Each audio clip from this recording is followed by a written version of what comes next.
оилаи бобоҷоновҳо дар баробари саҳмгузорӣ дар корҳои ободонию созандагӣ ҳамасола ба садҳо нафари ятимону маъюбон, шахсони якаву танҳо ва барҷомондагону ниёзмандон кӯмаки моддӣ расонида дар беҳдошти сатҳи зиндагии онҳо саҳми назаррас мегузоранд. ин навбат амали хайри аъзои ин оила Сироҷиддин Шоев, ки дар хориҷи мамлакат ба соҳибкорӣ машғул аст, зиёда аз 220 нафар тарбиятгирандагони мактаб-интернати ҷумҳуриявии кӯдакони шунавоиашон суст ва деркардшудаи ноҳияи рӯдакиро хушҳол намуд. соҳибкор ба тарбиятгирандагони ин мактаб-интернат ба ҳисоби 30 000 сомонӣ маводи ғизоӣ аз қабили орд, биринҷ, шакар, макарон, равғани растанӣ ва гӯшт кӯмак намуд.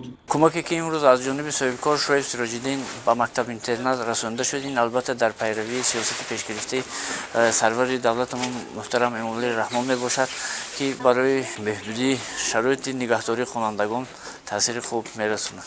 Шоев Сироҷиддин на ин ки ба хонаи-интернати ноҳияи рӯдакӣ, балки ба хонаи-интернати ноҳияи Рашт ҳам кӯмаки молию пулӣ расонда истоданд. Хешу табори ман, писарони ман берун аз мардам бошанд, доим дар ёди ватан ҳастанд. Дар ободиву созандагии ватан ҳиссаи худашонро мегузоранд. зимни тақдими маводи ғизоӣ ва дигар лавозимоти зарурӣ ба тарбиятгирандагони мактаб-интернат таъкид гардид, ки ҳарчанд ҳукумати мамлакат барои беҳтар намудани шароити зист ва баланд бардоштани сатҳи дониши ятимону маъюбон таваҷҷӯҳи зиёд зоҳир намояд, соҳибкорону шахсони саховатпеша ҳам кӯмак ба ин табақаи ҷомеаро ҳамчун амали неки инсонӣ дониста, дар пайравӣ ба амалу иқдомҳои хайрхоҳонаи пешвои миллат муҳтарам Эмомалӣ Раҳмон дастгиру мададгори ниёзмандонанд. хешу таборам ҳамин хел тавсия мекунам, ки то вақте ҳастед ба мардуми камбизоат, ба ятимо ёрии амалии худашонро бирасонанд. дар ин рӯз ҳамзамон аз ҷониби соҳибкор Сироҷиддин Шоев ба омӯзгорону мураббияҳои ин мактаб-интернат низ ба андозаи 10 000 сомонӣ кӯмак карда шуд. дар оғози соли 2020 маротибаи аввал нест, ки ниёзмандон аз кӯмакҳои оилаи бобоҷоновҳо бархурдор мешаванд. аз ин пеш аз ҷониби фарзандони Муҳиб Бобоҷонов ба тарбиятгирандагони мактаб-интернати ҷумҳуриявии низомаш махсуси шаҳри Ҳисор низ маводи ғизоӣ ва сару либос дастрас карда шуд.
أنا مخلين جوزي